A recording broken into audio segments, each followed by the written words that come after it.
Hello, everyone, and welcome to another episode of GodSaw's Turnbuckle, the wrestling video podcast here on YouTube. Or one of, not the only one, obviously, but one of, kind of newer than most other people's. At this time, I guess I had to explain that a little bit more. I am also currently potentially working on a audio variation, which could go up on SoundCloud and maybe iTunes or something in that sense. Again, wanting to broaden the audience as much as I can. But this episode of GodSaw's Turnbuckle is going to focus around WWE NXT for June the 28th, 2017.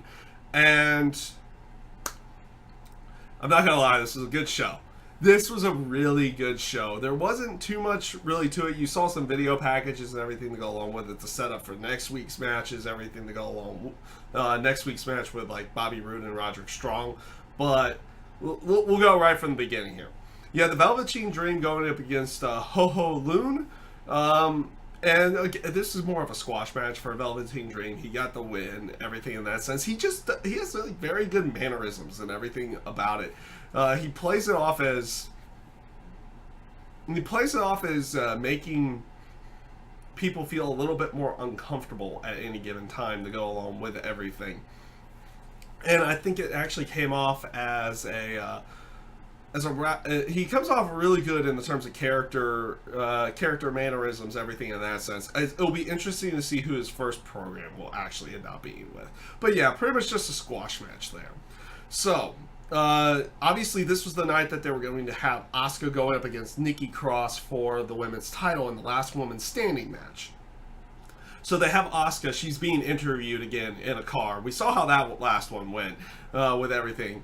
But as she's beginning to talk, all of a sudden the car just suddenly stops, and like she gets jerked forward and everything. And they cut the camera to the front of the car, and Nikki Cross is just lying on the camera, like going nuts and wanting to fight Asuka and everything to go along with it. So security gets in there, and you have like this stare down between Asuka and Nikki Cross. Good stuff. I liked what they did there, because it like initially it was like Asuka was wanting to fight, but like they weren't holding Asuka back, but they were holding Nikki Cross back. So Asuka was like, okay, I won't actually attack because she's being subdued, but yeah, I don't need to do that or anything to go along with it. I thought it was pretty good stuff. So before I get into this Oni Lorcan Hideo Itami thing, actually this was beforehand as well. They cut to Regal's office. And I like how Regal is, he has heavy machinery on one side of him. I think for the screen, they were on this side. And they had the Authors of Pain and Paul Ellering over the other one. And I don't know why I haven't noticed this before, but he has like this little trophy thing, and he has his brass knucks in there. I like the little touch of them putting that in there, and I don't know why I haven't seen that. So he talks with he talks about heavy machinery and the Authors of Pain. He said the heavy machinery deserves a actual title match, and that they will get one in 2 weeks. So that is made for two weeks down the road. And then like heavy machinery cuts a little promo saying that it's like, I think we'll need 2 meals for this one or something to go along with it. I forget what the other guy says, but he says it in like this very intense, also like subtly goofy or something in that style way, and they basically go off. As the Authors of Pain were like, or not the Authors of Pain, but Paul Ellering was like, kind of, and he looks at Regal's like, where did you get those guys? Like, you better be careful of both of them. They're very formidable competitors, even though how they come off.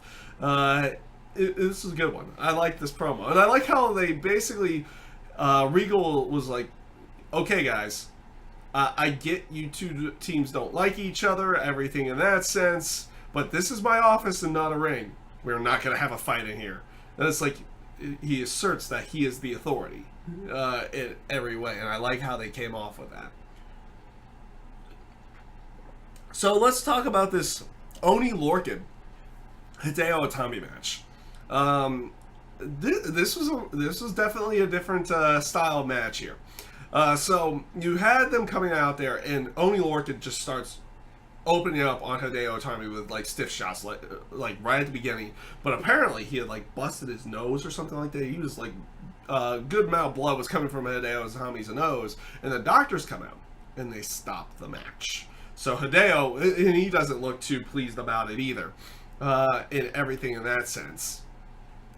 Neither guy looks too pleased. Hideo is going to the back. He even like takes the towel and throws it to the ground to go along with everything. So they show a video package with Roderick Strong and Bobby Roode setting up for next week's match and like everything that had happened going into their next week's match for the title. When they come back from it, Hideo Itami is just walking down to the ring like they had taken cotton swabs and shoved him up his nose and everything to go along with it to stop the bleeding. And he basically was like, "Okay, Oni, let's keep going." And Oni Lorcan comes out and they start going at it again. Very hard hitting match. I like the aspect. It just like it brings out the side of the competitors in both of them. It's like both these guys didn't want this to happen. They wanted to just go out there and have this match, and they weren't going to care what the doctor said and everything. It was like, and they went out there. Very hard hitting match. Hideo Itami eventually wins the match with the GTS, and then afterwards he calls out Cassius Ohno to try to kind of apologize and everything for what he had done with Cassius Ohno and everything in that sense, like how he had been acting for the last couple weeks. And then Sanity comes out and attacks, minus Eric Young. So it was just Alexander Wolf and Killian Day. Nikki Cross was out there as well in that one. They basically take out Cassius Ohno and Hideo Itami, and then Alexander Wolf cuts a promo about them and everything to go along with it, and saying Eric Young has a plan, and it's going to start with Nikki Cross winning the women's title, which basically led straight into the main event. Nikki Cross was just out there in the ring. Asuka comes out, and you have this was a great in this case it's usually last man standing, but in this case last woman standing. This was a great match either way. Very hard-hitting spots throughout there. Good teasing of the aspect of Nikki Cross even potentially winning the match as well. But also teasing that, Asuka was winning the match at any given time to go along with it. They had this... they had a couple of chair spots where they had set up a pile of chairs. Asuka threw Nikki Cross into the one that was inside the ring. And then outside the ring, they had Nikki Cross powerbomb Asuka and... onto the other pile of chairs, but her head also hit the ramp. It looked like there was a couple of those moments like, oh, ouch, that looked very hard hitting in every sense of it. Like they were definitely going into this match looking to do something extremely special, and they really did. It was a really good match. And the end of the match had them lead to the commentators area. And I'll talk about that one a little bit as well. There's a little touch to add to the end here. They go to the commentators area. Eventually, commentators separate because they're fighting around a secondary table that was there. But there was also a ladder set up. And then Asuka eventually gets, Nikki Cross looks like she's about to come off the top of the ladder, or come off the ladder onto Asuka on the other table. But Asuka climbs up there and takes down Nikki Cross, basically beats up Nikki Cross a little bit more, and then superplexes her off the ladder through the announce table, and then barely gets up to finish the match, to win the match itself. This was just, it's hard to really say like all the different spots that they did in this match, but it was very hard hitting and very good. Like, it looked like these two were going through a fight, and that it was they even showed like how much harder it was for them getting up throughout the entire match, everything in that sense. And it was just a really, really well done last woman standing match. And yeah, well, that was if anything, that would probably say that they're probably done with the whole Nikki Cross Asuka thing, but honestly, I wouldn't mind them seeing them do more matches too down the road. This was really, really good. Really, really good between the two of them, and it came off really well. So one last thing to talk about beforehand, because it seems like Tom Phillips is going to be off of NXT now. He's basically full on main roster guy. He was doing main roster and NXT stuff, kind of like actually what he and Corey Graves were doing for a while. Now they're just on the main roster side of everything. So lo and behold, who's their new announcer? Because they are doing a 3-man booth. It's not just Nigel and Percy. It is now Nigel McGuinness, Percy Watson, and Mauro Ranallo. He is back. And this announcement was actually made before the NXT tapings that had just happened. And everything in that sense, so a lot of people had already known. It was good to hear Mauro back.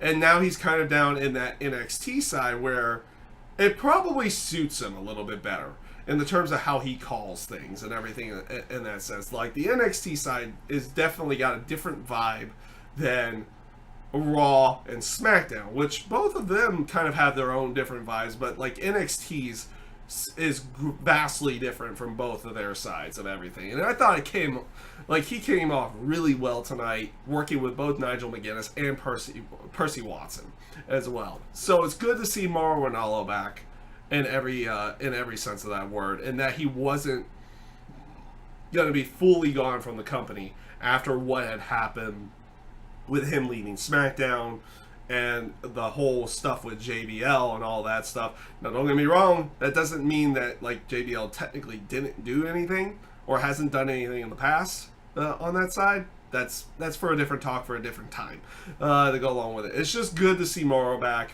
on the show, and he's calling something that's probably going to suit him a little bit better to go along with everything. But overall, this week's NXT, geez, that main event. That was a really good main event. A really, really good main event to go along with everything. I thought this was some... they did do some really good stuff. I like the stuff with Heavy Machinery and the Authors of Pain as well. The Oni Lorcan and Hideo Itami stuff, like, it just even plays off both guys' toughness and wanting to go out there and having like just a hard-hitting match with each other. And the fact that Hideo was like, oh, you broke my nose. Well, okay, I'm going to come back out here and I'm going to challenge you to another fight right now. Type vibe to it. So, and it seems like they're going to have something with both Hideo Itami and Cassius Ohno now, probably going up against the Sanity members of Killian Dane and Alexander Wolf after the attack from earlier. So we'll see how everything ends up going. Matter of fact, I think they announced that tag match during the show, so it's going to happen next week or something like that. So yeah, overall, pretty good show. And yeah, that's pretty much everything for this one. That is another episode of GodSaw's Turnbuckle. I hope you guys enjoyed everything, and have a great rest of your day.